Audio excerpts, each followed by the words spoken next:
Ky emision sponsorizohet nga Petrol Company.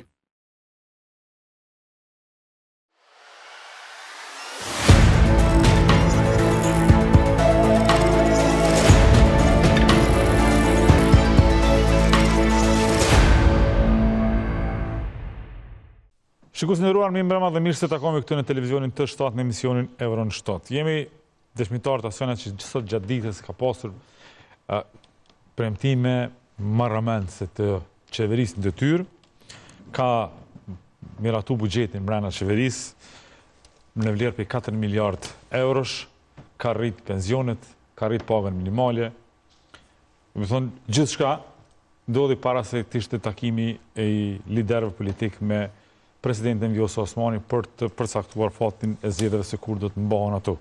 Pra fushata zgjedhore si duket ka fillu, qysh sot ende pa përcaktu data e saktë e zgjedhjeve. E dim të gjithë që ka një vendim të Gjykatës Supreme se kjo qeveri në detyrë nuk mundet të merr vendime të tilla kapitale siç kanë qenë këto sot, duke ditur edhe faktin që hajde po e zëm që edhe kalon në qeveri, por në parlament s'ka qysh kalon buxheti dhe kryeministri në detyrë dhe të tjerët e dinë shumë qartë këtë çështje.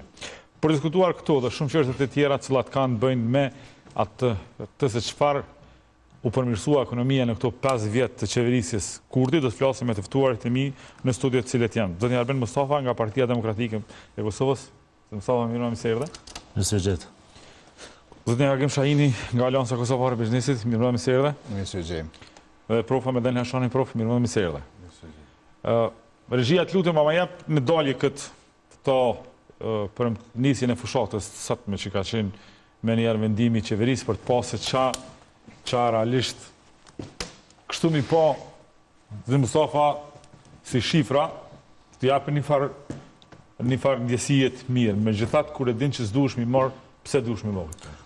Këto shifra nuk janë diçka e re nga kjo qeveri, për shkak se tashmë kemi pa që kanë kalu 5 vite prej, apo dhe gati 6 vite prej kur kanë ardhë në pushtet, në vazhdimsi janë shërbyer me shifra të tilla të mëdha, mirë po në realitet ato nuk janë realizuar. Në vazhdimsi kemi parë vlera për investimet kapitale, vlera për buxhetin e Kosovës se siç po rritet, mirë po në fund kur ka ardhur te realizimi, kemi pa që kjo qeveri ka pas performancën më të dobët në herë në realizimin e investimeve kapitale dhe po ashtu kur po i shohim këto kategoritë shoqërore siç janë pensionistët, paga minimale, punëtorët e sektorit publik, ne e dim mirëfilli që kjo qeveri ka shpërfillur në tërësi nevojat e pensionistëve, të punëtorëve të arsimit, punëtorëve të sektorit publik dhe ka qenë plotësisht indiferente ndaj sfidave me cilat po ballafaqohet kjo kategori. Ne kemi qenë dëshmitar të një rritje shumë të madhe të çmimeve gjatë këtij mandati qeverisës. Një rritje të çmimeve e cila ka varfruar çdo qytetar. Mirë po në asnjë mënyrë nuk kemi parë një përgjigje konkrete të kësaj qeverie për t'i dalë në mbështetje pensionistëve apo punëtorëve apo për të përmirësuar kushtet e përgjithshme të jetesës në vend. Apo dhe ka pas vendime të cilat inkon një pak para zgjedhjeve ose kur ka pas diçka të bëjë ato kryesisht kanë qenë ndihma të njëhershme, mbështetje të njëhershme të karakterit elektoral, por të cilat nuk kanë lënë asnjë gjurmë në përmirësimin e standardit të jetesës së qytetarëve. Ti mundesh m'ia dhënë dikujt 100 euro një herë, mirë po ato 100 euro shpenzohen dhe çmimet mbeten të larta. Ato 100 euro nuk kanë me vazhdu mi mbështet ato kategori në vazhdimsi. Për atë arsye them që kjo qeveri për kaq vite sa ka qenë nuk ka arrit të lë asnjë gjurmë të rëndësishme në përmirësimin e kushteve të jetesës në Kosovë. Dhe tani, pas kaq vite qeverisje, kur e ka zhyt popullin në varfëri, tani vjen me një platformë populliste, jo realistike, kinse në mbështetje të qytetarëve të Kosovës. Kjo qeveri mund të flasë për buxhet 4 miliard, mund të flasë për buxhet 8 miliard, mirë po nuk e kanë mandatin ligjor për të propozuar buxhet. Buxheti propozuar nga Albin Kurti sot, ky buxhet nuk është asgjë më shumë se sa një takim i disa deputetëve për të dhënë një premtim elektoral për një buxhet të caktuar. Ani kështu pas një muajit deputetë të BDK-s më mbledh me bëni projekt buxhet. Nuk ka më shumë kuptim se sa aq për shkak se qeveria në detyrë është qartë e përcaktuar me ligj, është e përcaktuar qartë edhe me vendimin e Gjykatës Supreme se nuk ka mandat për të propozuar buxhet. Me këta njerëz që kanë uzurpuar institucionet qeveritare të Kosovës, po rrezikojnë edhe rendin kushtetues Kosovë. Rendi kushtetues Kosovë i ka nda pushtetet. Qeveria është organ ekzekutiv, ndërsa detyra e parlamentit është mbikëqyrja e qeverisë. Ajo çka po ndodh sot, tentativa e këtyre njerëzve sot, është ta shembin këtë rend juridik në Kosovë, për shkak se nuk mundesh ti para dite nga zyrat e qeverisë me propozu diçka dhe pas dite me lujtë rolin e deputetit për me miratu atë vendim. Nuk mundesh. Kështu që ky buxhet... A jeni të vetëdijshëm për shembull si Parti Demokratike që kjo është ligjërisht e pakalueshme.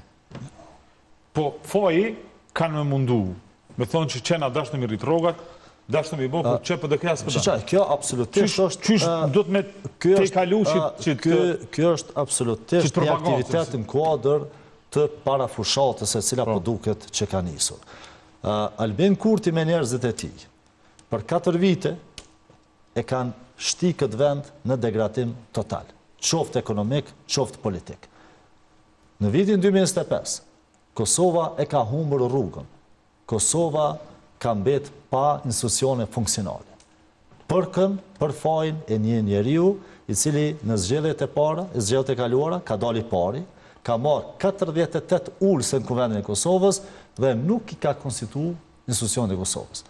Dhe ka shty vendin drejt një krize që mund tjetë edhe një krizë serioze buxhetore, dhe tani në fund, para zgjedhjeve që po pritet të ndodhin, vjen me veprime të tilla në tentativë për të maskuar dëmin e madh që e ka shkaktuar vendit. Ku shumë fajtor nëse në qoftë se punëtorët e sektorit publik nuk marrin rruga? Po, këtu nuk ka shumë, nuk duhet mundohemi shumë për me gjetë fajtorin. Albin Kurti dhe vetëvendosja kanë dalë partia e parë me 48 deputet. Nuk ka pasur asnjë kontestim të rezultatit zgjedhor. E kanë pas rrugën hapur të bëjnë marrëveshjet politike, të krijojnë institucionet e vendit. Kanë bërë gjitha aktivitetet e mundshme për ta mbajtur shtetin të bllokuar. Dhe kur kemi ardhur tash në buzë të bllokadës së buxhetit, tani këta paraqiten të shqetësuar se mos po mbetemi pa buxhet. Ne nuk e kemi këtë informat tani që pas kemi mundësi të mbetemi pa buxhet. Që nga shkurti është ditë që nëse buxheti i vitit 2026 nuk aprovohet deri në fund vjetorit, Kosova rrezikon me mbet pa buxhet. Këtë informatë ka ditë edhe Albin Kurti.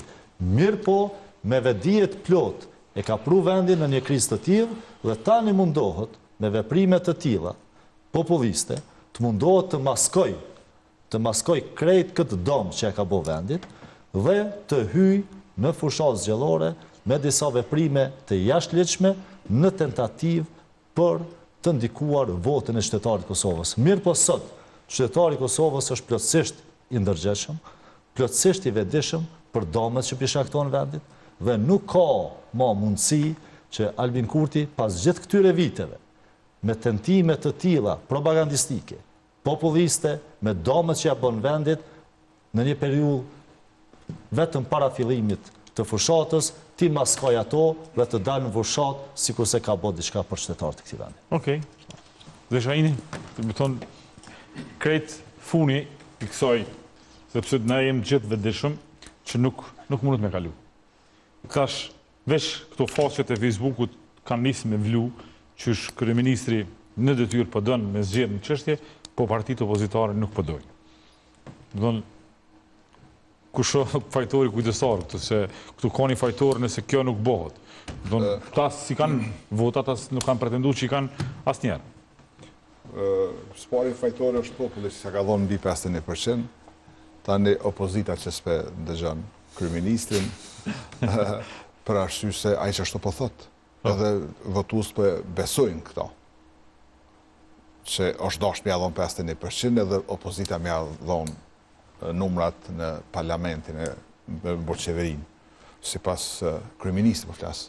E qartë. Dhe kjo është ndoshta një propozim i një grupi parlamentar të vetëvendosjes, që është një propozim i mirë. Ne presum që edhe parti tjera të bojnë një program, një propozim të tillë, dhe na ti matum në qatë fushatës zgjedhore që do të matum. Këta pe thonë që është i qeverisë, jo i partisë. Që du është të një loja tyne. Nuk mund të themi se është i qeverisë funksionale, për arsye se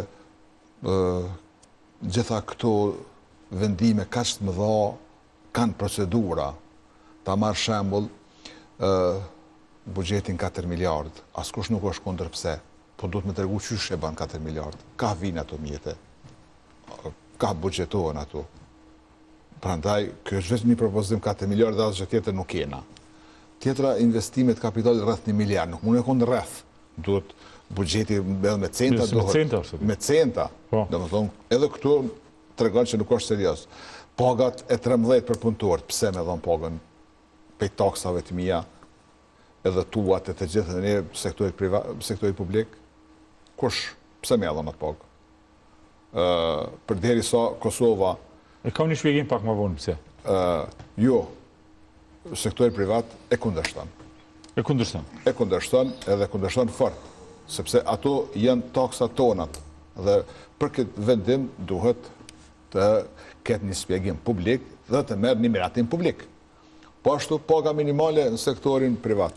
E dim që paga minimale në sektorin privat ose këtë shtetin e Kosovës është më e vogël në këtë Ballkanin. Por për më rrit paga minimale duhet merr një miratim, një propozim për Këshillit Ekonomik Social i cili nuk funksionon dhe pse nuk funksionon është kategori ligjore. Pse nuk funksionon? Pse shku ti? Për çka me diskutuar? Ju ka ftuar ministri, nuk keni shku. Po nuk kemi shku sepse duhet Këshilli me funksionue. Këshilli nuk funksionon. Ai nuk ka qenë takim me anëtarët e Këshillit Ekonomik Social. Ai ka qenë me disa shoqata i ka thirrë atje që... Ka thirrë një deputet. Po, edhe një deputet i ka thirrë. Po, dhe aty e ka ditë që ata nuk e kundërshtojnë, çka do të thotë se as ata nuk dinë më shumë, as nuk dinë se paga minimale kur rritet, a janë plotësu kushtet. Janë 4 kritere që duhet plotësohen për më rrit paga minimale. Dhe pikërisht është në kohën 8 dhe 9 kur qeveria ishtë dasht me bëhe një analizë të a jenë plotësu 4 kriteret për më rrit paga minimale ajo. Dhe nëse është rrit në bazë edhe rritjes ekonomike, atëre mundet më rrit paga, por jo me shkue u propozue nga 350 në 500, sot ke 425. A ma jep një sen shkurt, në qofë se që to që po i nëmëron, nuk mundën më bo, nuk kanë mundësi ligjore më bo, pse vllap po propozohen?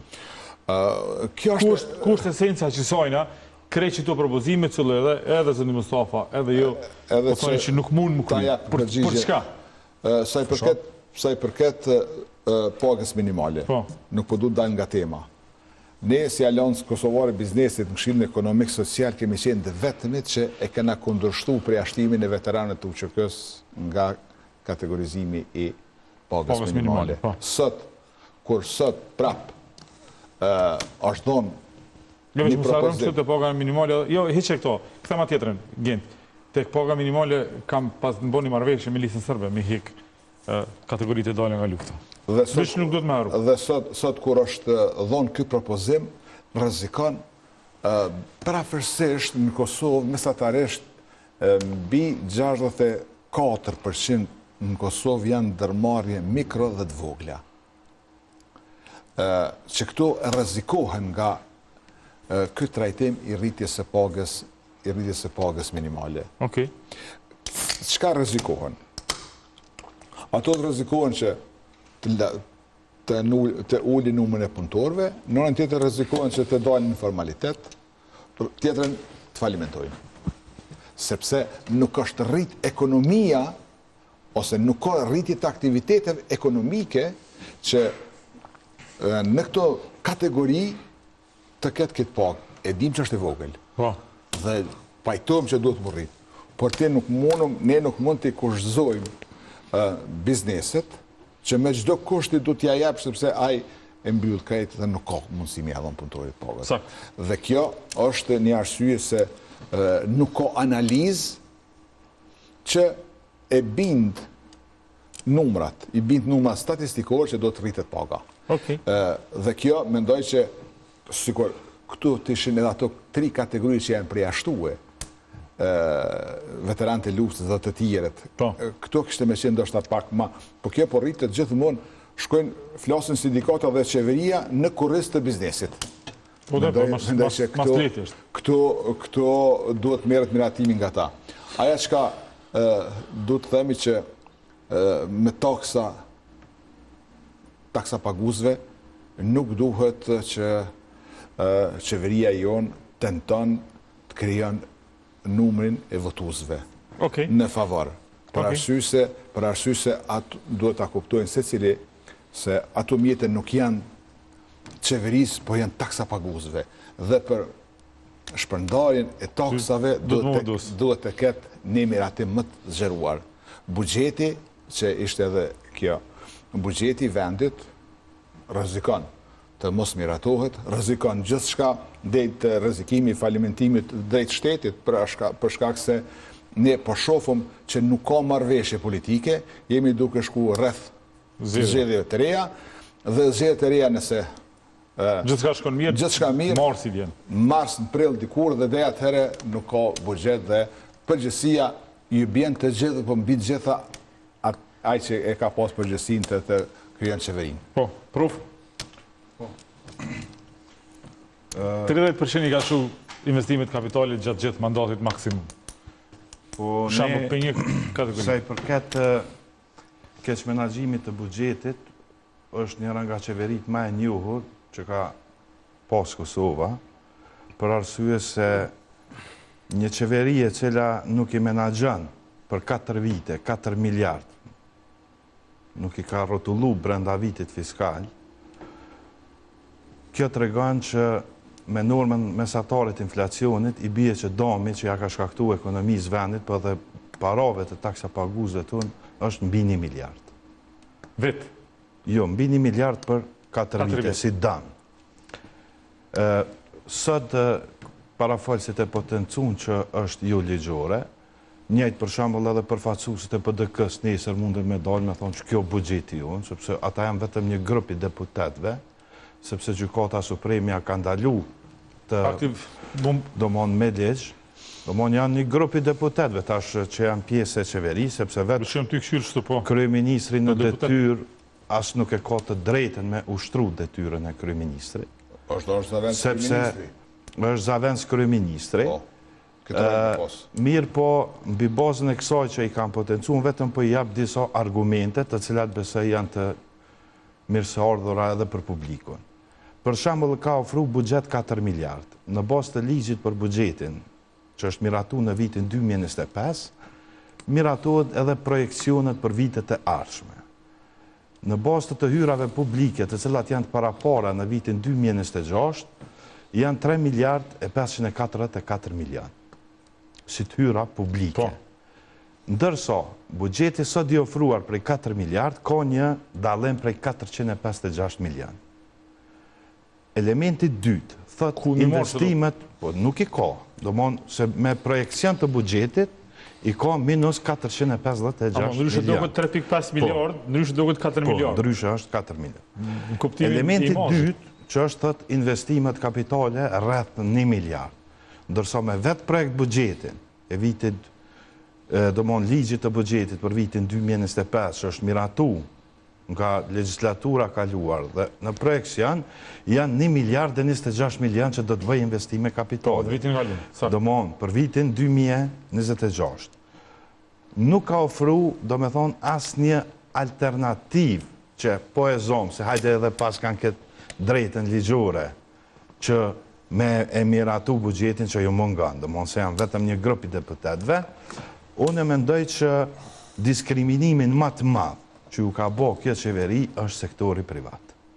Në të gjitha pakot të cilat i ka ofru, kur dihet që tatimi në paga që merret nga po këta të punësuar nga sektori privat, nga bizneset të cilat i paguajnë, I morin po nga qëta. i morin po nga sektori publik. Po. Paramendon e çfarë diskriminimi me bo që një i punësum i sektorit publik me marrë rrugën e 13. Domthonjë kjo është vetëm premtim letër. Nuk mundet me realizu. S'mundet me realizu sepse s'ka kompetencë. Momentin kur nuk ka kompetencë me miratu një buxhet të tillë dhe nuk ka kompetencë me bë këtë propozim, apo kjo një lloj premtimi që është për fushatën e ardhshme, domthonjë kjo tregon që është i pa arritshëm sepse ti thuash mbi 300.000 të punësuarve që juve po ju rritet vetëm paga minimale. Ju lutem, sot paga mesatare është mbi 450 euro në sektorin privat. Po. Domthonjë, për një të punësum, sektorin privat, nuk i intereson a ju bëhet 500, a do të mbetet 450, sepse ajo veç është bëhet. Shumica e bizneseve prodhuese vetëm se sa i kanë rritë, paga minimale të ta është mbi 700 euro. Prandaj nuk është lajm për sektorin privat. Dhe ne po flasim për një grup që janë rreth 90.000 të punësuar në sektorin publik, të cilët do të përfitojnë pagën e 13. Po cili është benefiti tyre që e merr një pagë të 13? Çfarë zgjidhje ka me bë duke marrë për bazë inflacionin dhe kushtet ekonomike momentale të cilat ne i kemi? Burim Piraj Po. me vjet me ka halal food. Po. Mirë po, është tjetra, shembull, çka është shqetësuese, asnjë propozim nuk është bërë për shembull për trendet negative në ekonomi të cilat janë. Ne kemi sot me rregullat e reja të lujes të energjisë. Ende nuk kanë filluar me u shfaq, sepse nuk ka ardhur koha dimrit. Domthonjë, ikja e bizneseve prodhuese nga Kosova në vende tjera për shkak të kushteve të reja të energjisë. Domthonjë, këto janë elemente të cilat fare nuk janë marrë parasysh. Për fat mirë është u mojt edhe koha mirë. Por tash kur të rritën kostot, sepse faktura do të më pagu. Faktura do të më pagu. Prandaj, unë mendoj që të lihen anash mbi 300.000 të punësuar të sektorit privat dhe të mos ofrohet asnjë ofertë, asnjë subvencion për ato biznese, asnjë lehtësi për ata të punësuar sektorit privat dhe të shpërblehen vetëm punëtorët e sektorit publik, është diskriminimi më i madh. Të gjitha vendimet të cilat i ka marrë kjo qeveri me pakot sociale, asnjë përfitim nuk kanë pas punëtorët e sektorit privat, vetëm ata të sektorit publik. Prandaj kjo qeveri është mësu me i diskriminu punëtorët e sektorit privat dhe gjithmonë kjo po shkon në atë sistemin që e kanë ideologji, dojnë me i mbyll ndërmarrjet private, me i bën ndërmarrje shtetërore. Okej, po ben. Unë e kuptoj... Ma largon këto të lutem. Unë e kuptoj profesionalizmin e profesorit edhe shqetësimet që i ka për këtë që ka propozu sot. Hiqe dhe këto njerë, hiqe. Kjo qeveria në detyrë, mirë po mendoj që nuk kemi të bëjmë ne me një buxhet realistik, me një buxhet vërtet, cilin do duhet të analizonin nga pikpamja profesionale se çka përmban. Mendoj që kjo nuk ka të bëjmë me një buxhet. Këtu sot i kemi një grumbull njerëzve që kanë vendosur që të mundohen ti maskojnë dështimet e tyre me një premtim elektoral. Ky nuk ka të bëjë me buxhet. Ky 4 miliardë euro që beshjesin. Këtu premtimet për pagën e 13. Këtu gjitha këto premtime, këto janë thjesht premtime elektorale për shkak se këta njerëz nuk e kanë mandatin dhe as mundësinë për me aprovu këtë buxhet për shkak se nuk janë në qeveri. Mandati i tyre qeverisë s'ka skadu. Kjo është qeveri në detyrë, roli i cilës është me kry vetëm veprimet e domosdoshme, të cilat janë në përputhje me planin vjetor të buxhetit aktual. A nuk ka domosdoshme me buxheti ardhmë? Për atë arsye them që kjo çka ka bërë Albin Kurti sot, është një lloj panike para zgjedhjeve që po vijnë, duke pasur parasysh dëmet që ja ka shkaktuar vendin, duke pasur parasysh degradimin që ka kaplu vendin gjatë qeverisjes së tij, pak ditë sa e kanë mbetur para fushatës, të mundohet të eskivoj dhe kinse të paraqes një buxhet. Po kush po paraqet me buxhet me 1 miliard euro investime, dikush që për 4 vite nuk ka qenë gjendje mi realizu më shumë se 550 milion euro investime kapitale.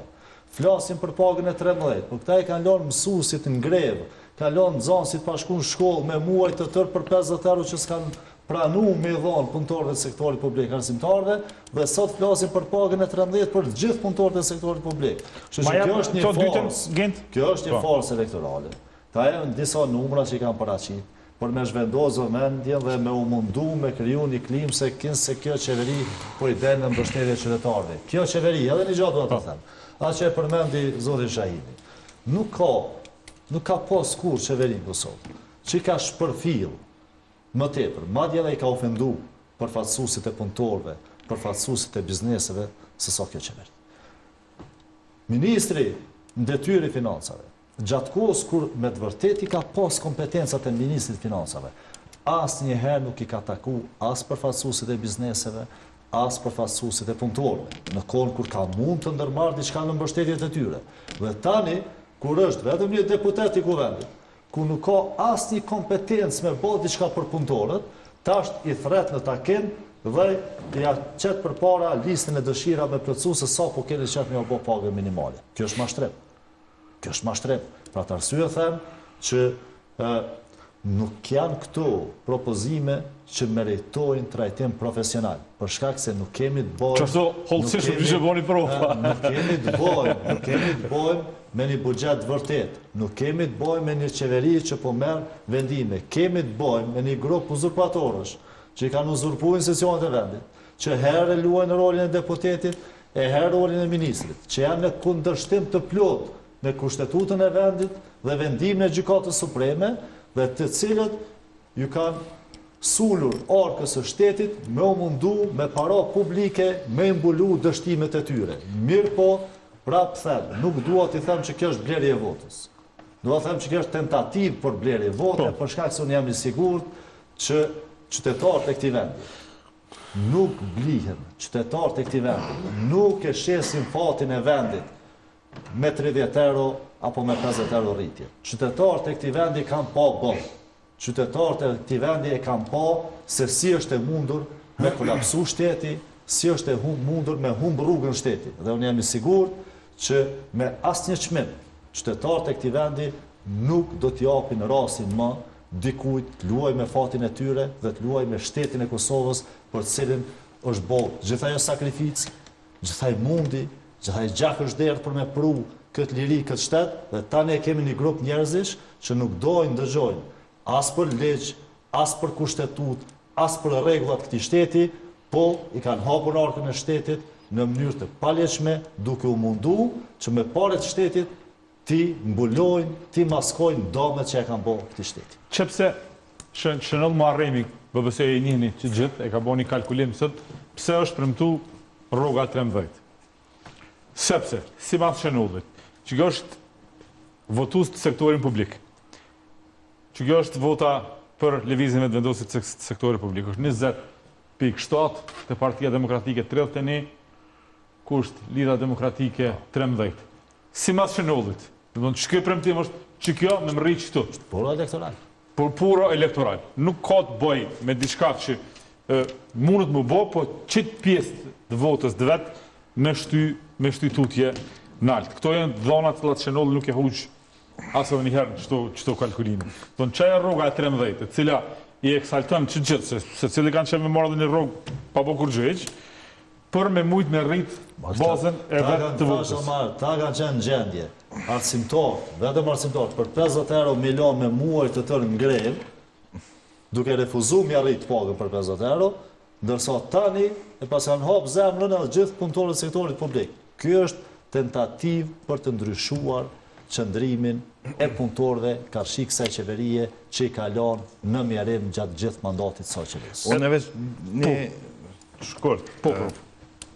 Kostoja buxhetore për rrugën e 13 është 81 milion euro, që i kushton qeverisë, nëse jep në sektorin publik. 81 milion. 81 milion euro. Rreth 1 miliard janë. Domthon. 81 milion euro, sepse në bazë të rritjeve, po unë për shembull, mbi bazën e kësaj, qysh ne nuk jemi kundër rrugës 13. Unë personalisht nuk jam kundër. Mirë po unë nuk muj me përkro diçka që s'mundet më realizu. Do më honë, ta profesionit marketingut e quajnë mashtrim optik. Po. Do më honë, mashtrim optik është kjo shka është prezentu. Kjo nuk është as budget, as kur gjatë, sepse bugjeti ka kategorit budgetore. Normal. Që shka me rrit hyrat publike, që shka me bash penzimet publike, do më ne nuk kemi një prezentim të tillë. Mirë po, ako ma keq, se ti, biznesi i cili është të mbajt kuletën shtetërore, mi arrit kostët e ti, mi a pa mundësu me zhvillu aktivitetin e ti biznesor, edhe 500 euro është poka minimale pak. Po. Edhe 600 euro është pak. Duke i marë për bazë inflacioni dhe kostën e lartë të shportës familjare se so është rritë në raport me ato që ka qenë. Por, duhesh me ofru alternativa të cilat e rrisin buxhetin, i rrisin investimet, të gjithë miren me ekonomi. Edhe Zoti Shahini është përfaqësues i biznesën. Edhe Zotri Mustafa është edhe profesor universitar, po edhe është në Partinë Demokratike të Kosovës. Të gjithë e njohim me ekonominë, edhe jo, miresh vetëm me çështje ekonomike. Po. Hajtë të regonëm jo për këto 5 vite, sepse ne vetë është i uzurpum nga ona e qeverisës Kurti. A kemi ndonjë investim strategjik që të ndikon zhvillim ekonomik? Asnjë investim. Monë nuk e di, nashta Arbeni e din edhe në Çajini, po nuk e di që tu merr në vesh me këtë punë, po pat nisni diçka në Rahovec, një ose solare, po nuk e di çka ka ndodhur më pas. Ka dështuar. Din se ta. Ka dështu. Po, Një për investime më të mëdha nëse veç ka pas. Dhe arsyet kryesore që ka dështuar është aty është pothuajse prap qeveria e vendit. Që vetë kanë bëu ato, çu më dështu. Që nuk kanë gjetë harmonizim me investitorin që ka qenë nga Zvicra, për fat mirë ka qenë edhe shqiptar, me një konsorcium, me një konsorcium tjetër, dhe kjo neve na frikson që kur vetë shteti e bën projektin i afron investitorit dhe nuk realizohet, si mund të vjen një investitori madh bën vetë projekt dhe vetë ta financon dhe mos Qenje, që pas ka dështu. Po nuk është ky vetmi, për fat keq. Ne kemi ikje masive të investitorëve nga Kosova. Morëm dërmore që i kena pas, prodhuse, që ndikojnë shumë, ato kanë fillu me i, për shka kushteve të reja të energjisë. Po, kanë reduku numrin e punëtorëve, janë duke bartur kapitalin e vetë, po vetëm ta marrë shembull, stoku investimeve në Shqipëri, si pas Bankës Qendrore të Shqipërisë, nga Kosova ka arritur në 650 milion euro. Kurse, bizneset e Kosovës që janë duke investuar në vend të ndryshme të Ballkanit perëndimor dhe në Evropë, kap vlerën mbi 1 miliard euro. Do të thonë 1 miliard e gjysmë ndal prej bizneseve të Kosovës kanë dalë jashtë. Dhe ato mjete do kanë pas marrë scenari nal atje, do kanë shku prej këtuhit. Prandaj ne jemi duke humb mjete edhe investitor për çdo ditë për shkak të pse Kosova nuk po din me prodhue politika joshse edhe inovative për investitor. Pse Kosova ka një burokraci të tepruar në procedura dhe investitori nuk vjen këtu me prit me mujtë e tërë, me ma leje për ndërtim të diçkafit. Pse Kosova tashmë është i vetmi vend në Ballkanin perëndimor që është i sankcionuar nga Evropa. Dhe kjo për një investitor të huaj kjo është shumë domethënëse. Pse Kosova u përjashtu nga dialogu strategjik me Shtetet e Bashkuara të Amerikës, dhe kjo prap ka ndikim në aspekt të imazhit dhe të besimit. Dhe kur thëm pagat minimale, Kosova e ka më të voglat, kurse në vendet tjera në Ballkan janë më të mëdha. Ata edhe kanë arsye mi rrit sepse kanë rritje të aktiviteteve ekonomike, kanë të hyra nga fondet të ndryshme me miliarda. Ne humbu miliarda këndej, ata i marrin miliardat. Dhe sukur ne ato mjetë të kishim në qarkullim, më të vërtet paga 500 ndoshta kishim qenë vogël. Por në kurrizin e sektorit privat nuk duhet që qeveria të merr vendime pa konsulta paraprake me sektorin privat. Edhe dyta, paga e 13 nga taksapaguesit aja nuk duhet të ndodhë, për arsye se taksapaguesit privat që ne paguajmë taksa, ne dëshirojmë që ato mjetet të kthehen në investime publike, të ngritet mirëqenia, e pse edhe mos të rriten pagat për pensionistët që janë më të voglat, dhe sot do që të rriten ato janë vogla. Prapë janë vogla. Ben, e përmendis disa sankcionet. Më thonë, tani keni paralel me Bashkimin Evropian, ktheuni në raport me Veriun atje, rregulloni se ata kryetarët tani veç certifikimi i tyre dhe sankcionet mund të hiqen. Më thonë, kemi kaluar në 3 vjet sankcione. Kemi humb një 800 milion euro s'paku dhe këtë deklarimet e njerëzve të qeverisë kanë qenë shaj nuk na kalon. Dhe më thonë, përveç se nuk është realizu buxheti për investime kapitale ma shumë se 30% se cilin vit, ne kemi humbur edhe projektet mëdha, e përmendi edhe njerëzin Shahini energji elektrike, për cilës na sot po importojmë parafërsisht 1000 megawatt në ditë energji elektrike. Dhe më thonë, domi sankcioneve, domi në raport me energjinë elektrike. Shëshani, ne nga sankcionet kemi humbur rreth 600 milion euro të Bashkimit Evropian për projekte vitale përfshirë edhe fushën e energjisë. Por për te këtyre 600 milion eurove, ne kemi dëmtuar mas të madhe. Kur po them ne, po flas për Kosovën, po flas për dëmin që e ka bërë kjo qeveri Kosovës, e cila e ka dëmtuar ambientin e bëmit biznes Kosovë, e ka dëmtu imazhin e Kosovës, e ka hije Kosovën nga harta e shteteve atraktive për investimet huaja. Për çfarë investimesh sot kemi në Kosovë? Flasim për investimet huaja. 75% investimet huaja vazhdojnë të jenë vetëm në blerjen e patonçmërive nga diaspora jonë. Dini sa është pjesëmarrja e investimeve të huaja në sektorin e prodhimit? Vetëm 2%. Pra pa përfillshme. Sot Kosova jo që nuk është atraktive për investitorë të huaj, të cilët nuk pishohin askund, por ka fillu të bëhet vendi pasigurt edhe për investitorët vendorë.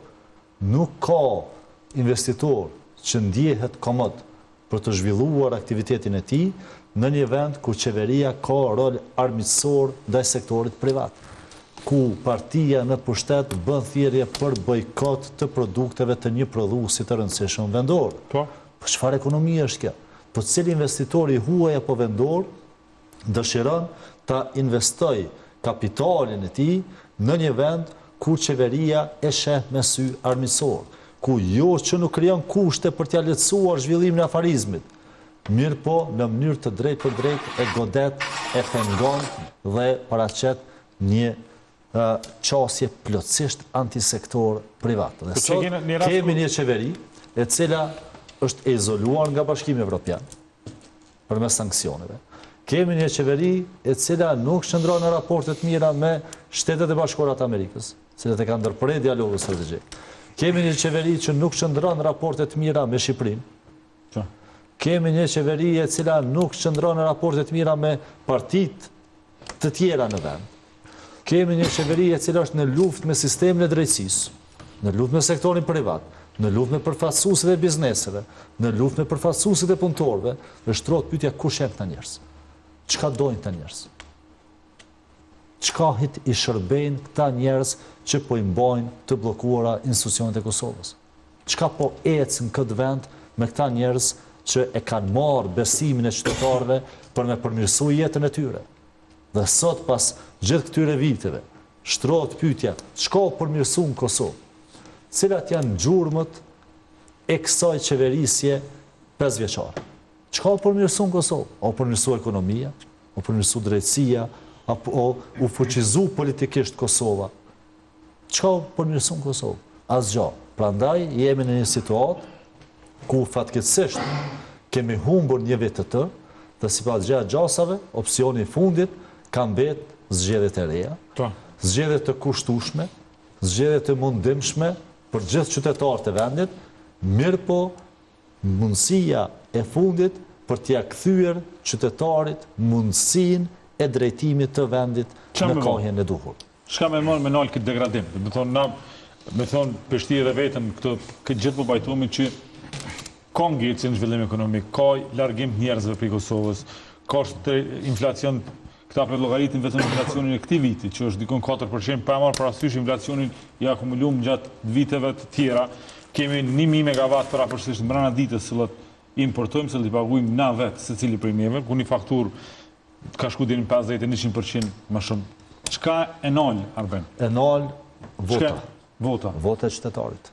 Qytetari me votë duhet ta orientojë qeverisjen e shtetit në drejtimin e duhur. Qytetari me votë duhet të ndëshkoj njerëzit e papërgjeshëm, të cilët kanë marrë besimin e qytetarëve, po e kanë braktisat besim. I kanë braktis premtimet me cilat e kanë kërku votën e qytetarit, po e kanë braktis edhe besimin, për shkak se pavarësisht marrjes së votës, kanë refuzuar me çdo kusht të fillojnë punën e tyre në institucionet e Kosovës. 40% besim. Jo, nuk mund të themi 40%, ajo mund të shihet. Ajo ka qenë gjatë e kaluara, po që ka një rënje të besimit për këtë parti, mirë po tani më jemi dëshmitar të refuzimit të kësaj partije për të materializuar me punë besimin e qytetarëve. Pra kanë refuzuar ta vënë veprimat besim, kanë refuzuar të krijojnë institucionet, i kanë bërë dame të parikuperueshme vendit dhe është koha e fundit që Kosova të kthehet në binar, të kthehet fokusi te mirëqenia e qytetarit, të kthehet fokusi te zhvillimi real ekonomik dhe të kthehet fokusi te partneriteti i shtetit ton me aleatët ton, me miqtë ton për ta fuqizuar shtetin, për ta përmirësuar jetën e qytetarit të Kosovës. Ky shtet, kjo shoqëri nuk mund të përballoj krizat të tilla. Nuk mund të përballoj një vit të humbur. Nuk mund të përballoj 4 vite pushtet pa lënë asnjë gjurmë në zhvillimin, në përmirësimin e jetës së qytetarit të Kosovës. Prandaj është një moment kritik. Është një moment ku duhet t'i kthehemi qytetarit të Kosovës, të kërkojmë besimin e tyre dhe me besimin e tyre ta kthejmë vendin në binar të një shteti normal që ecë përpara ashtu siç ecin edhe shtete tjera. Aktualisht mund të shiqoni çfarë po ndodh me Shqipërinë, çfarë po ndodh me shtetet e tjera të rajonit dhe çfarë po ndodh në Kosovë. Nuk duhet shumë punë për me pa.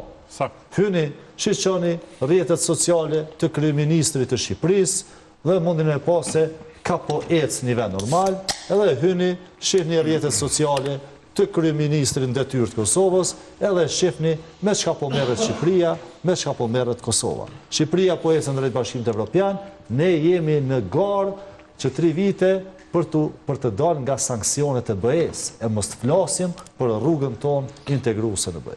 Zëndi Çajini ma kërkova një sqarim për Shqipëri. Këto janë omnibusi qershor 2025-s, votues potencial brenda sektorit publik. Do të thonë, tendenca si pas Shenollit, i cili e ka bërë këtë grafik, është që ky numër i votuesve brenda institucioneve me pagën e 13 me mri qyto ose në ashtë më shku më nalt. Do të thonë, nuk është që punëtorët e sektorit publik kanë besu shumë në ato që ka thonë, se është e dyta, është mas Partisë Demokratike. Qa ishtë është partia e Arbenit me bo?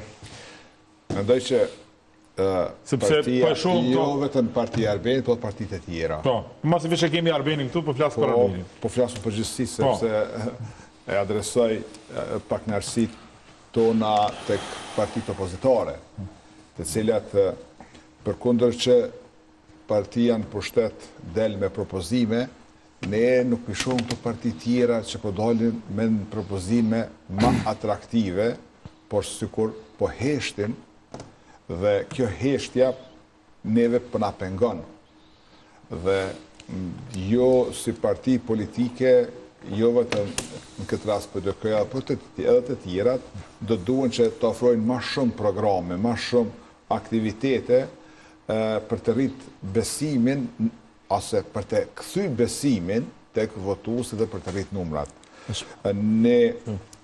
Në ish presidenti i Kosovës ndoshta nja 2 muaj ose më pak para se të shkon Hag, në një takim me të, ishte shto bised rreth investimeve private, investimeve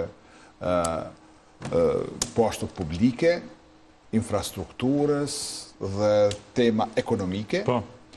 A i me pa të thonë një fjallë që për herë parë për publikoj këto. Thot, ato qka unë e kam investue në infrastrukturë publike, këta nuk janë të zot as me majtë, e le me investue ma shumë. Po. Dhe atëre pa ta kuptue që ka emocion politik, po tash po bindë që ka qenë e vërtet. Dhe investimet nuk i kemi në nivelin e duhur, qoftë në sektorin publik, qoftë ato privat, qoftë investimet në infrastrukturë të cilat rrugët, qoftë e Gilanit e Pejes, e Podujeves, e Mitrovicës, po thuaj se asnjë të përfunduara tash e shumë vite. Unë veç dëshiroj lidhe me këtë që e tha zoti Shahini, unë nuk pajtom absolutisht për heshtjen e Partisë Demokratike të Kosovës. Partia Demokratike e Kosovës ka qenë partia më zëshme opozitare, qoftë me iniciativa në Kuvendin e Kosovës, qoftë me qëndrime konkrete përsa i përket zhvillime politike. Përsa i përket projekteve, zgjedhjet e shkurtit kanë kalu para 8 muaj. Në ato zgjedhje, ne kemi dalë me një program shumë të qartë, shumë të detajuar zhvillimor. Kem pas propozimet tona, planet tona për zhvillim ekonomik, për zhvillim sektorit privat, për reformë fiskale, për zhvillimin e secilit sektor të rëndësishëm të ekonomisë dhe po ashtu një propozim, një plan shumë konkret për përmirësimin e mirëqenies së qytetarit dhe përmirësimin e jetës së familjeve kosovare. Dhe mbi këtë program e kemi pas njeriun të cilin e kemi vendos për ta zbatuar këtë program qeverisës, që ka qenë zoti Hamza, një person i dëshmuar në ekonomi, i dëshmuar në politik, personi më i duhur për ta kthyer Kosovën në binar të zhvillimit dhe të fuqizimit. Kështu që për këtë arsye, them që Partia Demokratike e Kosovës nuk ka hesht asnjëherë dhe nuk hesht as sot, dhe për atë arsye ne jemi plotësisht gatshëm që t'i kthehemi qytetarit në zgjedhjet e reja, për shkak se kemi çka të ofrojmë. Kemi çka të ofrojmë dhe kemi kredibilitetin e duhur për të zbatuar atë çka e paraqesim para qytetarëve të Kosovës. Po, Shahini, se veç kemi përfundu minutazhin. Ne Shveç shkurt lutem se po. Ne i dëshirojmë Partisë Demokratike suksese në punën e përditshme që bën, por mendoj që partitë opozitare të gjitha duhet të jenë shumë ma agresive me programe dhe parashitjet e veta tek votuesi për të bindë se këta janë keq dhe ne jemi mirë. Dhe kjo është aja që unë po du të thëmë. Dhe për shembull sot ka dalë kjo propaganda që e diskutum. Dhe kjo është tash në popull të diskutue. Të gjithë nuk e dinë që kjo nuk mund të realizohet. Shumica e kuptojnë që kjo punë është e kryme, sepse nuk e kanë logjiken ekonomike dhe juridike që kjo nuk mund bëhet. Prandaj, qeveria aktuale është duke lu me logjiken e qytetarëve dhe aja i krijon edhe numra në avantazh. Prandaj, kjo ne nuk mund të themi ndryshe për pas kjo një lajthitje, asgjë më shumë jo. Okej. I shohim, zgjedhjet nuk janë larg ku gjet. 7 dhjetori morët me konë si një dot e mëndshme e zgjedhjeve tashme. Tani e shohim se kujt po besojnë më shumë qytetarët, se kush po din me shit programin e vet më mirë. Ju falenderoj shumë që ishit sonte me mua në studio. Po them sonte për herë parë, mos harroni që veturat juaja mi mush në Petrol Kompani. Edhe me pi ujë me gotë. Ujë me gotë, edhe me pi ka një Golden Eagle më së nej. Pas pak me Leonard Vërquku me Pressing. Deri në anashme, mirëmbëjtje.